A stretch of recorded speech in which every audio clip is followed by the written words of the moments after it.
Drivers across the valley are used to seeing highway patrol vehicles on the highway and tend to slow down. But with Operation No Need for Speed, troopers will be an unmarked vehicle trying to catch speeders. But people are late. People are, rushing to get places, and they make that decision to speed. I was just getting around. That's why we have these unmarked cars out here to kind of catch them and hopefully slow them down. So you're gonna get a ticket for the speed, okay? You need to slow down, okay? That's 20 miles an hour over the speed limit. According to Trooper Schmidt, driving an unmarked vehicle helps pace speeders. It would be tough for me to pace somebody in a marked car just driving down the road like this. You don't usually have somebody that just passes you. A lot of people, they don't even realize that what's going on behind them. They pay attention to everything that's going on in front of them. She gets close, goes into the HOV lane to pass them.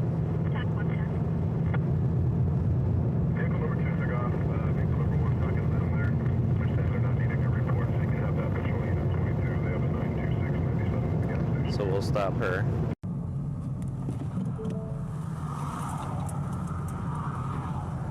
Hello, Trooper Schmidt with the Highway Patrol. I'm following you at 87 miles an hour. The No Need for Speed crackdown is a zero-tolerance campaign, but Schmidt says that troopers aren't on the highway just to cite drivers.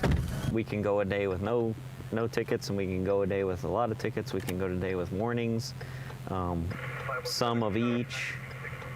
There is no requirement as far as quotas. Schmidt says that patrolling the highway is about maintaining safety.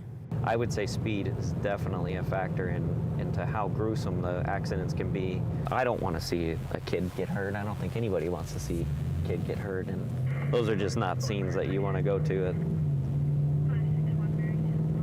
And the scenes you don't want to drive by and see. Although DPS uses unmarked cars to catch speeders, Trooper Schmidt says that you can be the extra eyes on the road. You can call the Arizona Department of Public Safety if you see any unusual or aggressive driving on the freeways. In Phoenix, Nicole Gutierrez, Cronkite News. Arizona is home to nearly 1,000 Salvadorans under the temporary protected status, a status that not only puts their stay in question, but could also impact the Arizona economy due to their contribution in the workforce.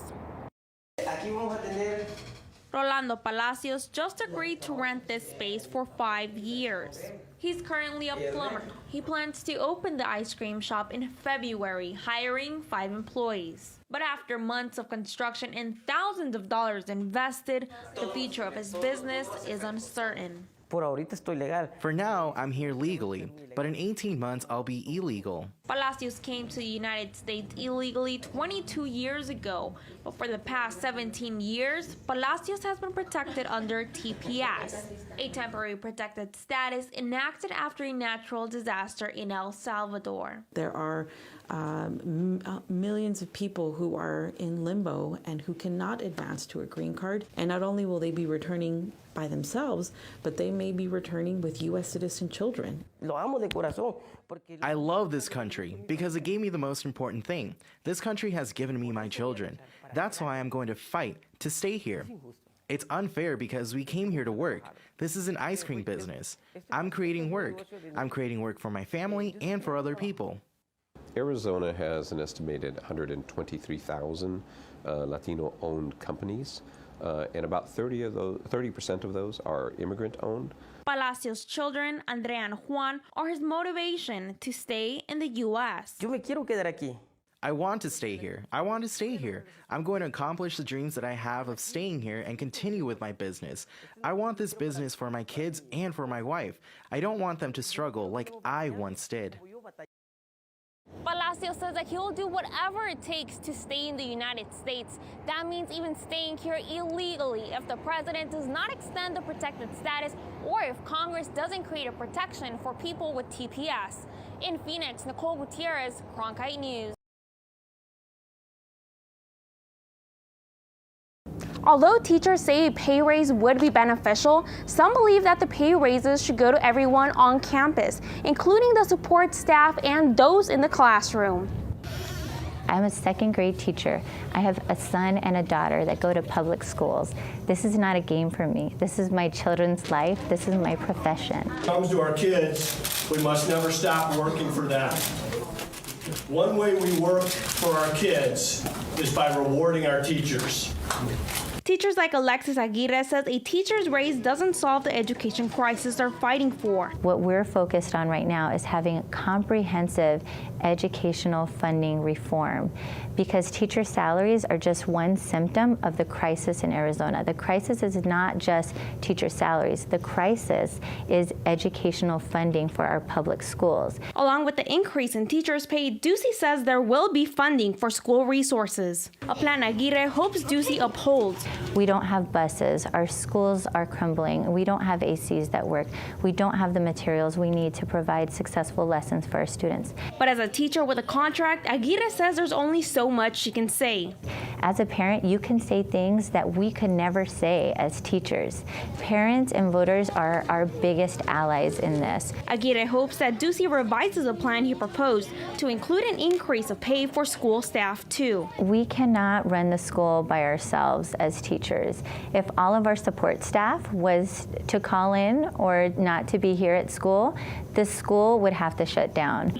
Ms. Aguirre, who's a teacher at Encanto Elementary School, says that she hopes Governor Doug Ducey reevaluates his proposal and addresses not only the teachers, but the support staff and the students in a sustainable way. In Phoenix, Nicole Gutierrez, Cronkite News.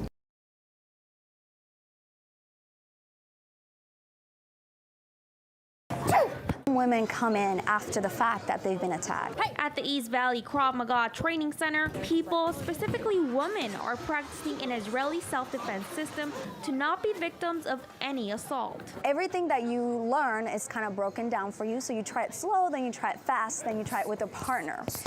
And it was a very simple method so that anyone from any background, any age, any physical fitness level could learn in a shorter time frame.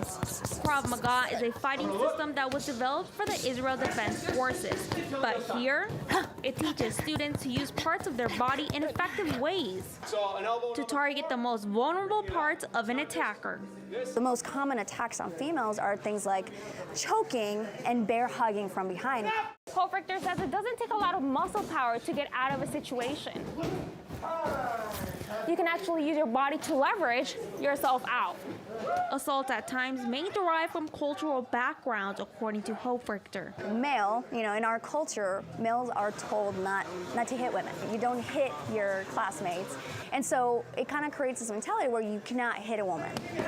But then sometimes more in adulthood, in that moment of frustration, hands on the neck all of a sudden is okay. A recent poll found that 60% of women in the U.S. have been sexually harassed. Hofrichter says that although many students who've come into the class have never experienced a type of assault, for some women who have, it's important to build their confidence up.